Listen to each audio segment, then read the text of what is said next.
بسم اللہ الرحمن الرحیم۔ قصہ پاکت منی کا بدلہ پاکت منی۔ تفسیر روح البانی میں ایک قصہ منقول ہے کہ شہر بخار میں ایک سونار کی مشہور دکان تھی۔ اس کی بیوی خوبصورت اور نیک سیرت تھی۔ ایک سکہ پانی لانے والا اس کے گھر 30 سال تک پانی لاتا رہا، بہت بااعتماد شخص تھا۔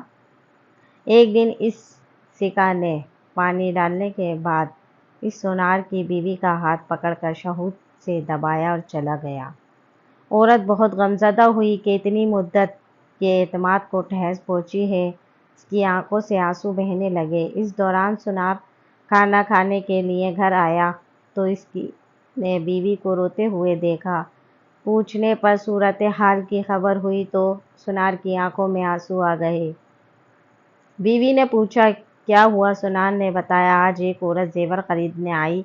جب میں اسے زیور دینے لگا تو اس کا خوبصورت ہاتھ مجھے پسند آیا۔ میں نے اس اجنبی کے ہاتھ کو شہود کے ساتھ دبایا۔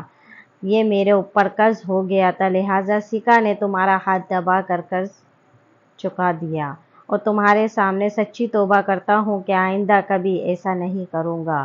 البتہ مجھے ضرور بتانا کہ سکہ تمہارے ساتھ کیا معاملہ کرتا ہے۔ دوسرے دن سکہ پانی ڈالنے کے لیے آیا تو اس نے سونار کی بیوی سے کہا کہ میں بہت شرمندہ ہوں، کل مجھ شیطان نے ورغلا کر برا کام کروا دیا۔ میں نے سچی توبہ کر لی ہے۔ آپ کو میں یقین دلاتا ہوں کہ آئندہ ایسا کبھی نہیں ہوگا۔ عجیب بات ہے کہ سونار نے غیر عورت کو ہاتھ لگانے سے توبہ کر لی تو غیر مرد نے اس عورت کو ہاتھ لگانے سے توبہ کر لی۔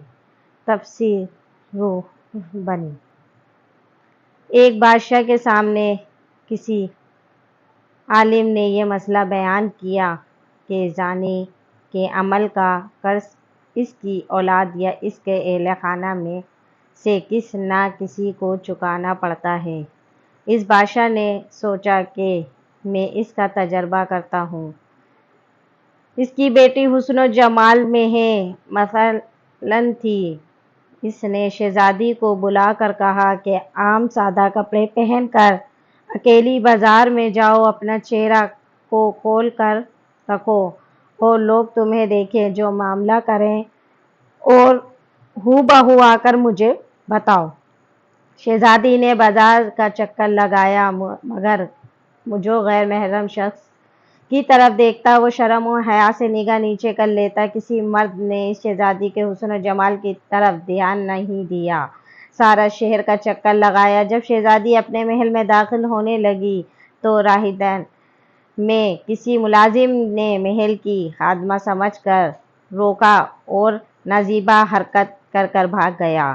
شہزادی نے بادشاہ کو سارا قصہ سنایا تو بادشاہ رو پڑا اور کہنے لگا کہ میں نے ساری زندگی غیر محرم عورتوں سے اپنی نگاہوں کی حفاظت کی ہے، البتہ ایک مرتبہ میں غلطی کر بیٹھا اور ایک غیر محرم لڑکی سے کچھ نازیبا حرکت کر بیٹھا۔ میرے ساتھ بھی وہی کچھ ہوا جو میں نے اپنے ہاتھوں سے کیا تھا۔ سچ ہے کہ زنا ایک قصہ والے عمل ہے جس کا بدلہ ادا ہو کر ہی رہتا ہے۔ تفسیر روح المعانی۔ حضرت امام شافعی رحمۃ اللہ علیہ فرماتے ہیں، پاک دامن رہو، تمہاری عورتیں بھی پاک دامن رہیں گی۔ بے شک زنا ایک قرض ہے، اگر تم نے اسے کیا تو ادائیگی تیرے گھر والوں سے، ماں، بہن، بیوی یا بیٹی سے ہوگی۔